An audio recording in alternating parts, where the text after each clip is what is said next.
Final ম্যাচে Messi যেই ধরনের কোয়ালিটির প্লেয়ার, মানে সে যে কোনো মুহূর্তে টিমের মোড় ঘুরিয়ে দিতে পারে। সে নিজে থেকে নিজেকে মানে গোল মেশিন হিসেবে যেভাবে তিনি নিজেকে তৈরি করেছেন দীর্ঘদিন ধরে, আমার মনে হয় যে মেসি ফাইনাল ম্যাচে গোল করে হয়তো বা তার সেই গোল্ডেন বুট যে প্রাপ্তির যে সম্ভাবনাটা সেটা আরও সুপ্রতিষ্ঠিত করবে।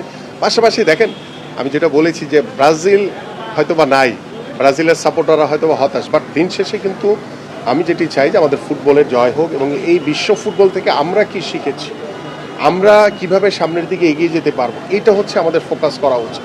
ব্রাজিল, আর্জেন্টিনা বা তারা হয়তো বা অ্যাম্বাসির মাধ্যমে তারা হয়তো বা জানে যে বাংলাদেশ নামক একটি দেশ, সেই দেশে ব্রাজিল আর্জেন্টিনার পাগল ভক্তরা রয়েছে, যারা ব্রাজিল আর্জেন্টিনার সাপোর্টারকে কেন্দ্র করে নিজেদের ভিতরে অনেক তর্ক বিতর্ক অনেক কিছু হয়েছে।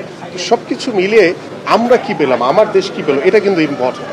সো আমরা কিভাবে এগিয়ে যেতে পারবো সেই পরিকল্পনা করতে হবে। পাশাপাশি ফাইনাল ম্যাচে আমরা আশা করি যে স্পেন তারুণ্য নির্ভর একটি দল এবং আর্জেন্টিনার অভিজ্ঞ সম্পন্ন একটি দল, এবং আর্জেন্টিনা যেভাবে লাক ফেভার করছে, কারণ দিন শেষে লাকটাও কিন্তু প্রয়োজন আছে।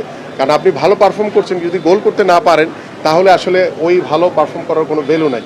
তো যেহেতু লাস্ট ম্যাচও আপনারা দেখেছেন যে আর্জেন্টিনা পিছিয়ে থেকেও কিভাবে কামব্যাক করেছে, এবং তাদের যে টিম স্পিরিট, তাদের যে কনফিডেন্স, তাদের যে মানে টিম কম্বিনেশন আমার কাছে খুবই ভালো লেগেছে।